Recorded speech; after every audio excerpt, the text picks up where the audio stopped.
All right, guys, welcome back to the Walleye Files. We've got National Walleye Tour Pro Dan Harper with us again today, and we are breaking down some glide baits. Now, Dan is as good as anybody I know at throwing glide baits. He spends a lot of time on Lake Erie playing around with them, and we are going to break down some of our favorites today. Dan, how you doing, bro? Good, how you doing, my friend? I'm great, buddy. I'm great. It's great to see you. Excited to talk a little bit of glide baiting, and man, your season's halfway over, and the next couple events, I think these baits are going to be players. Yeah, looking forward to getting to smoking water and getting out of closing dams and trees and all the things I can drive my boat onto. Yeah, a little open water do a guy good. Yeah, a little bit. Do got good. Well, let's roll right into it. Um, why don't you pull your first glide bait? So I think we talked about it before, but I was out there today and I've had fish the last week in like 20 to 32 foot on some rock piles. They've been on the gobies pretty hard and perch. Been finding those little pods of bait on the bottom. It's been working really good. Today, the bait kind of got blown off with the bugs, so we were on suspended fish in like 55 to 58 foot of water. Is the hyper rattle. So that little thing will do so much, and I like it does so much for me. I'll fish this. I've talked about it before, from 6 foot out to 60 foot. In shallow rock, I can make it boom, quick humps, make the fish make a decision. 30 foot, very similar presentation. Today, in throwing that bait, I had fish that were like 30 to 35 feet down on pods of shad and shiners. The perch were on the bottom. I would throw the bait out, watch it on forward facing, go down. The bait would get like 5 foot above the fish, and I do one pump, and the fish would literally rip the rod out of my hand before I even saw it come up to hit the bait on the live scope. That's how to the point that bait goes, and it just makes them make a decision. Sometimes they swim away, they don't like it, but most times you're going to get a good reaction out of it. As far as, especially for guys that are getting into the game, hitting casts, especially at range, can be difficult if you're in any kind of wind, if the boat's drifting, if you're not good, if you don't have a good trolling motor, if you don't have a trolling motor, or however you're doing it. Lining up those casts can be hard. So a bait that is very heavy and compact and gets to the point, for me, is easier to pitch. And I've taught guys how to do this, and it just helps them kind of get it right to the accent. And then from there, they can grow whatever they want to. But it's a really good bait to start on because you're going to get a lot of response, whether positive or negative, very quickly. You don't have to really finesse a fish for 10 minutes to figure it out. Yeah, I agree. And my next bait is kind of the same thing, right? You're talking about a bait that's right to the point, and it's just a good old jig and wrap. It's just a good old jig and wrap. It's nothing crazy. It's nothing special. But same concept, right? You were going to drop this on a fish's nose. You're going to pump it twice. And if he wants it, he's going to eat it. And if he doesn't want it, you're going to move to the next fish. Um, we spend a lot of time with jig and wraps. I've fished a jig and wrap while we trolled last year and caught fish doing it. It's a great bait because it darts hard to one side or another. It's a beautiful reaction bait, and you can use them all year round. Guys use them for ice fishing. Guys use them in the springtime on Lake Erie. Guys use them in the summertime here. So it's a great profile, a great size of bait. Obviously, they got multiple different sizes. I think this is a number 9. I think Looks number like it. 9. I don't know. Yeah, and but yeah, this is just it's an age old staple. This is something that's been used for a long time, but it works. It's not broke. Don't try to fix it. Don't try to fix it. Yeah, I would agree, and I think you brought up a good point there. The time of year, end of last fall brawl, November and December, early January before we had some ice. I was still throwing hyper rattles and shiver minnows on fish, and we'll get to the shiver minnow. But I think your point of the jigging wrap, right? Obviously, of the jig wrap. So a lot of guys have number 5s, number 7s, number 9s. You'll tip with minnows that go through the ice. Just take the same bait and just start pitching it. I know everybody talks about it, but you don't have to really go out and spend a ton of money on tackle. Get a little selection, number 7s, number 9s, and it's going to cover you from ice to open water, forward facing to through the hole. So it just gives you some more options. Like we just said, the next bait for me would be the shiver minnow. That's JJ McMuffin in the number 3 size. That one's been really good here. It was really good last fall and last winter. It was really good the last couple of weeks. And I think you brought up a good point. So when you go from having a little bit of an arsenal of these baits, so you have a hyper rattle, real quick, to the point. 2 pump chump, make them figure it out. If you want to work the bait, something that works a little bit better back to the boat, you could rock that jig wrap or a shiver minnow. And the nice thing is if you have a couple of different baits and a couple of different sizes, you're going to get different fall rates. And there are days where they don't want the hard fall rate, especially on the bottom, that the hyper rattle gives. They want more of the walk the dog back to the boat that a shiver will give you, or a jigging wrap. So having a couple of different variations will definitely, when the bite gets harder, changes from one to the other, just switch. Don't maybe get off the hard baits. Just switch what bait you're throwing. This is like that number 3 shiver. That's that and the hyper rattle, or between then with the jig wrap. Always going. Playing off that bait, if you want to hold that bait back up, and my next bait's real similar. And they're not made, this is a Wapsi lure Ripper minnow, and it's not. There are plenty of people that have this same mold that makes this same bait. Jeremy does not make this bait anymore from Wapsi lure, but so the nose from that. So the nose. Okay, so why don't you hold up the shiver real quick? So the shiver minnow nose has kind of got a pointed nose. It's a little different. It's a little sleeker, a little more point. This one is a rounded off nose, so it sits different on the bottom. It glides a little different one way or another.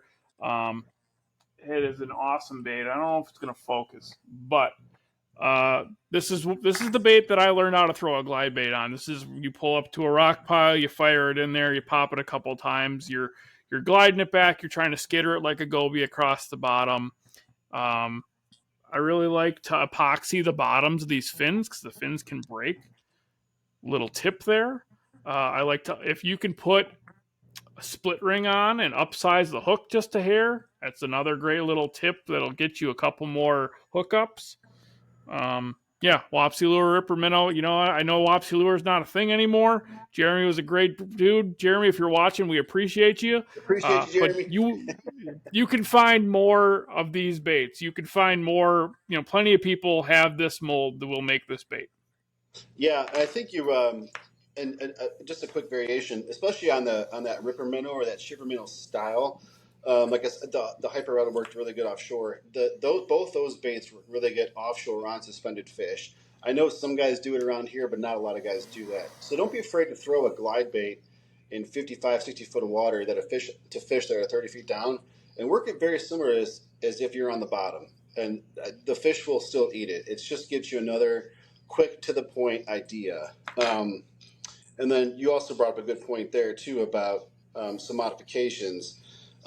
Switching those jig wrap hooks. Most of the baits I'll upgrade all my belly hooks.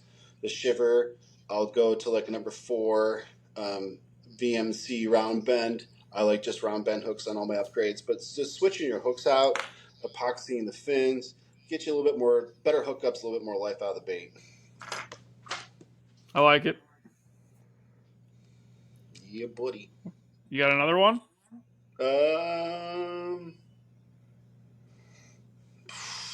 We did the jig wrap, shiver. I guess we could just do the finisher. You already got the no, I don't. We'll have to edit that. All right.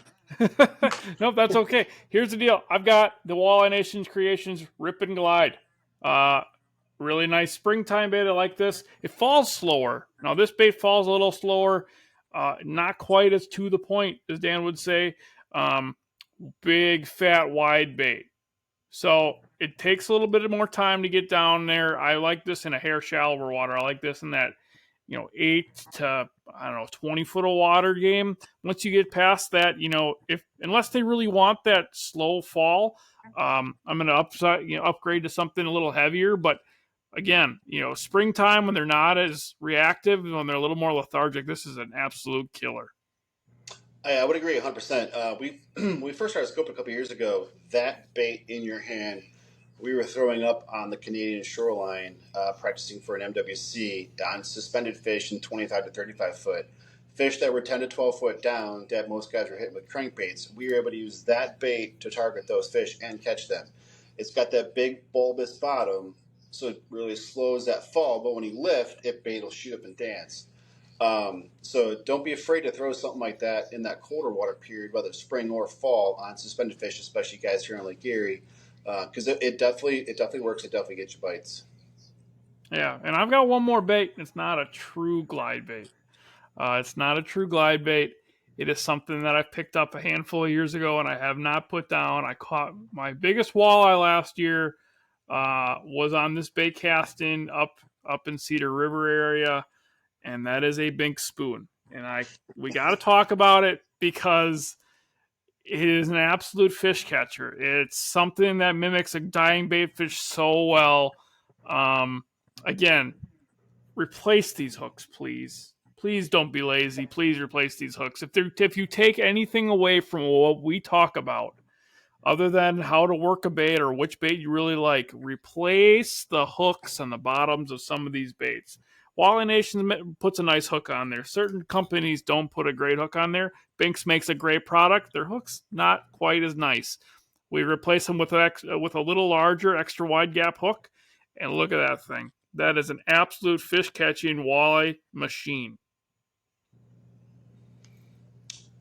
I would agree. I would agree. If I think most good walleye anglers, at least that I know around here, I'm sure the other guys on tour in places have them as well. If you don't have a good spoon box, I think you're missing an easy bite. They work really good shallow. They work really good deep. They work really good in the river. They work really good in the lakes.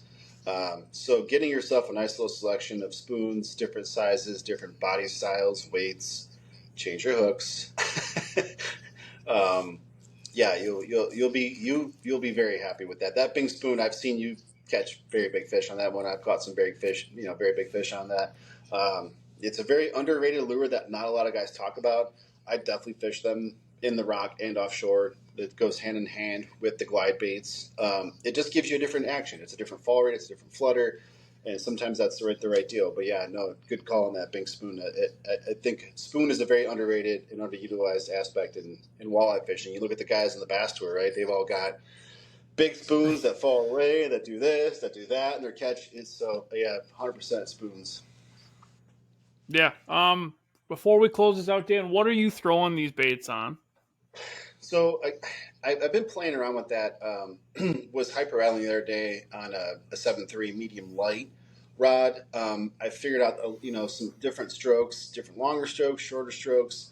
The key is I found that especially with some of these baits, these slashing baits, these baits are heavy and they're doing a lot of work.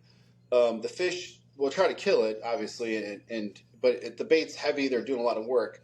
They don't always get a good prick in them. So I found that with those mediums, extra fast, those rods really got to swing on, you pull hooks. So if you're going to run a medium, a 7-foot, 7.3 medium extra fast, you 100% can. Keep that drag a little looser, maybe a mono leader versus a fluorocarbon leader, something to give you a little stretch in the system so that you don't pull the hooks. They can be a little bit heavy to throw on a medium light rod. So I guess it's kind of, player's choice, whatever you're comfortable for you. But just be aware that you might have to make a little adjustment in your reel, your drag, or your line or leader to kind of accommodate for that. Because I've pulled a lot of hooks out of these fish to try enough to try to figure out how not to do that, especially on game days. I like a 7.3 medium light extra fast. It works really good. It's super light in my hand. I can get what I want to out of the rod. I've got good flex. It's a softer rod. I run that drag a little bit looser. I've been working on the last month, and I've definitely pulled a lot less hooks than I used to pull. Yeah, I agree. I really like the 7-foot medium rod, right? But if you're going to use that extra fast, I'm going to probably use a 5 to 6 foot mono leader, and I'll probably, I like a fluoro leader. That's what I'm used to. I like the sinking action of it, especially with the glide bait. But that stretch is going to save you probably 10 to 20% of your bites that you're going to lose. Because this bait right here and a lot of these other ones is a big hunk of lead. You are just pivoting a big hunk of lead in a fish's mouth. They are not going to go down without a fight, especially big ones in deep water. That's the way to do it. Yeah, I would agree. And like we had fish today, like they would literally move like 10 foot in like not even a second to kill that bait on the fall. So you're assuming that your hookup, your bite, and your rod, your set is to fit the baits in the fish's mouth, right? But they're coming down so fast and so hard that they might swat at it. It might just be like right here. It might be like right here. It might be. So if you don't have any give, you're just pulling away from the fish every time. You're just gonna pull hooks. So Awesome. play around with it. Everybody has their own little deals, but yeah, play around with it. Well, Mr. Harper, I appreciate you being on, buddy. Guys, follow Dan Harper, National Walleye Tour Pro.